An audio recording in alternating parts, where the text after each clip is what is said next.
Terapkan prinsip GCG, Res Area Tol Medan Binjai ditargetkan rampung Februari 2025. Proyek tempat istirahat dan pelayanan atau TIP atau Res Area Tol Medan Binjai kilometer 10600 terus digenjot. Ditargetkan pada Februari 2025 mendatang pengerjaannya pun bakal dirampungkan dengan tetap menerapkan prinsip GCG. Hal ini seperti yang disampaikan Project Manager Res Area TIP kilometer 10600 Medan Binjai, Sunardi via pesan tertulisnya. Hingga kini proses pembersihan lahan masih terus berlangsung. Tidak ada tanaman sawit yang ditanam di lokasi konstruksi bangunan res area. Nardi menegaskan asumsi masyarakat tentang tanaman sawit yang ditimbun di lokasi proyek tidaklah benar.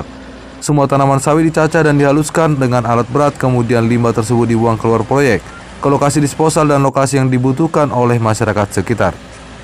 Diinformasikan PT Hutama Karya Infrastruktur atau HKI berkomitmen penuh menerapkan tata kelola perusahaan atau Good Corporate Governance atau GCG dengan sebaik-baiknya. Hal ini sebagai salah satu spirit utama dalam rangka mencapai tujuan perusahaan yang berkelanjutan. Penerapan praktik GCG berdasarkan Peraturan Menteri Badan Usaha Milik Negara Nomor 01/MBU/2011 tentang penerapan tata kelola perusahaan yang baik pada BUMN. Di mana hal ini diartikan sebagai prinsip-prinsip yang mendasari suatu proses yang mekanisme pengelolaan perusahaan berlandaskan peraturan perundang-undangan dan etika berusaha. Komitmen GCG atau GCG Kode dalam perusahaan merupakan kristalisasi dari kaidah-kaidah GCG, peraturan perundang-undangan yang berlaku, nilai-nilai budaya yang dianut, visi dan misi, serta praktek-praktek terbaik. Pedoman GCG yang telah disusun menjadi acuan bagi pemegang saham, dewan komisaris, direksi, karyawan, serta menjadi acuan bagi stakeholder lainnya dalam berhubungan dengan perusahaan. Sekaligus menjadi payung dalam penyusunan pedoman perusahaan serta peraturan teknis lainnya sesuai kebutuhan dalam mendorong tata kelola perusahaan yang efektif. PT Hutama Karya Infrastruktur memastikan bahwa prinsip-prinsip GCG diterapkan pada setiap aspek proses bisnis di semua tingkatan jajaran perusahaan. Prinsip-prinsip GCG diperlukan untuk mencapai kesinambungan usaha perusahaan dalam jangka panjang dengan tetap memperhatikan kepentingan stakeholder. Ya, jadi kita di sini sudah ada pekerjaan timbunan ya, Bang ya. Jadi pekerjaan timbunan itu sebelumnya kita sudah bersihkan dulu tanah-tanah humusnya. Kita stripping, kalau bahasanya kita stripping, kita clearing, kita buang tanah-tanah humusnya. Baru kita timbun dengan tanah yang baik, yang sesuai spek.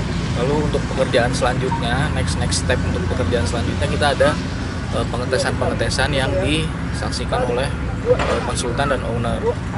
Jadi sebelum kita melangkah ke pekerjaan berikutnya, kita ada tes dulu, apakah itu tes beban, tes DCP dan tes kepadatannya. Lalu jika sudah lolos, sudah tanda tangan bersama, baru kita berlanjut ke pekerjaan berikutnya.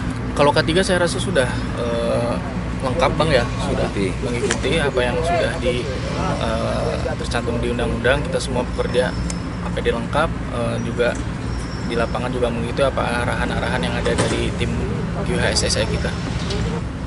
Untuk target pekerjaan kita optimalkan nanti mungkin di akhir tahun ini kita fungsionalkan untuk Nataru. Nanti kita berkoordinasi juga dengan owner kita untuk kapan kita bisa fungsional untuk terkait hal tersebut. Saat dipertanyakan terkait sisa limbah batang sawit, pihak PT Hutama Karya Infrastruktur atau HKI melalui Alvin Sinaga selaku KHSSE SPP mengatakan kepada awak media sisa dari limbah batang sawit ditempatkan di disposal yang berada di Kecamatan Hamparan Perak, Kabupaten Deli Serdang.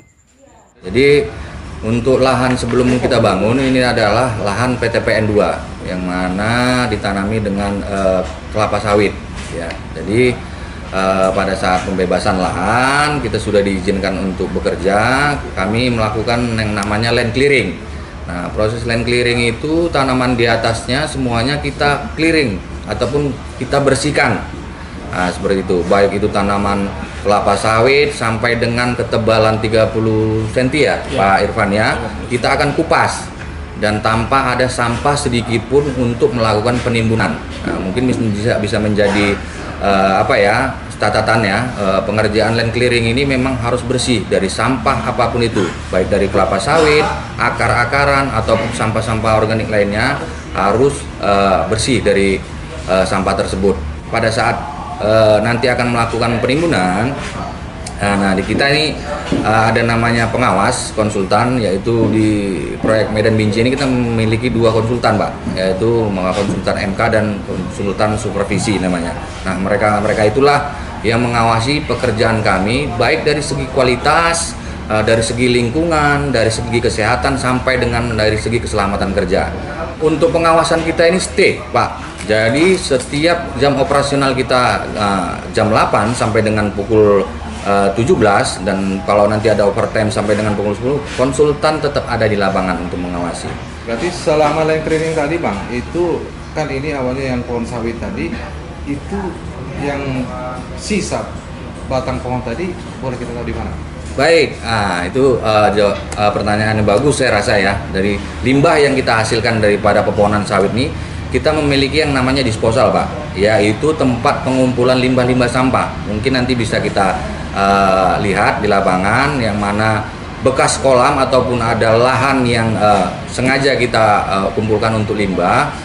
Batang-batang sawit yang telah kita potong, kita arahkan semua di sana. Jadi sama sekali tidak ada tinggal di lokasi kerja. Karena tadi saya bilang di depan tadi, seluruh pekerjaan tahapan itu mengalami mempunyai proses dan pengawasan yang cukup ketat. Pantauan awak media di lapangan pengerjaan proyek res area tol Medan Binjai kilometer 10.600 sudah berjalan sesuai dengan proses perencanaan yang dimana ditargetkan rampung pada tahun 2025. Dari Deli Serdang, Tim Bobo ID melaporkan.